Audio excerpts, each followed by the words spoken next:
The story opens with Akira, a quiet and reserved young man, sitting alone in his classroom. While he's reading a novel on his phone, one of his classmates walks up to him and asks if he enjoys ice sky stories. Akira barely looks up and replies that he just reads whatever he can find for free. Before leaving, the boy tells him to let him know if he ever finds any good free novels. Akira sits quietly, surprised that someone actually spoke to him, since he's practically invisible at school.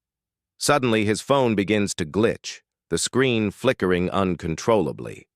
A strange darkness spreads across the classroom ceiling, twisting into a glowing magic circle that gathers around the students' feet. Shocked cries fill the room as the circle activates, and in a blinding flash, they are teleported into a massive castle hall.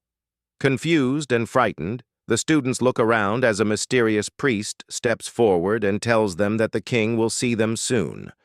When he moves aside, a regal king and a poised princess appear at the far end of the hall. The students whisper to each other, wondering who these people are. The king steps closer and reveals that he summoned them from another world. He tells them they now stand within Morgan, inside the Reddest Empire, the strongest nation of the human continent, currently under invasion by demons. Hearing that they might be able to defeat the demon lord, the students grow excited, imagining an ice sky adventure. But the priest reveals a harsh truth. Only one among them can become the legendary hero.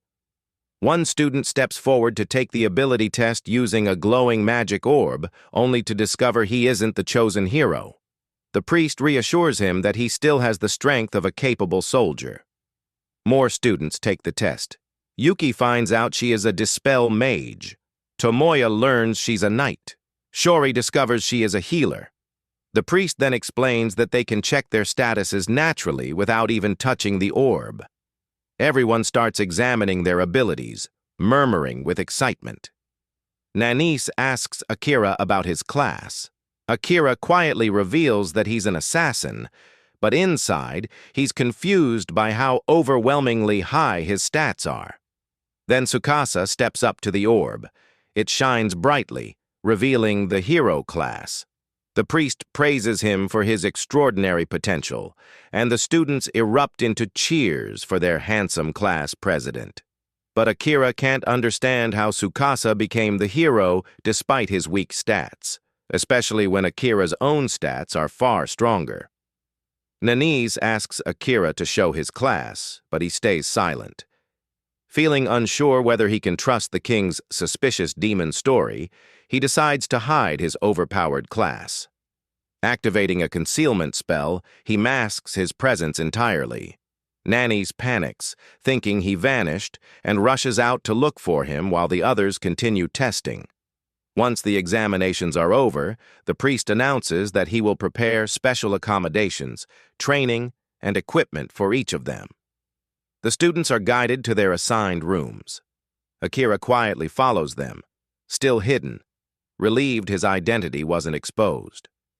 In the hallway, he spots a security camera and realizes the king might be monitoring them.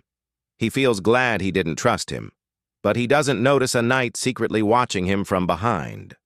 Later that night, Akira finds an old, unused storage room and decides to stay there. After settling in, he begins snooping around the building for information. From a window, he observes the city's unfamiliar architecture and bustling nightlife. As he takes in the strange scenery, the reality finally sinks in. He truly is in another world. He leaps across the castle's towers with ease, amazed at how light his body feels. And with that, Akira's hidden journey in the world of Morgan quietly begins.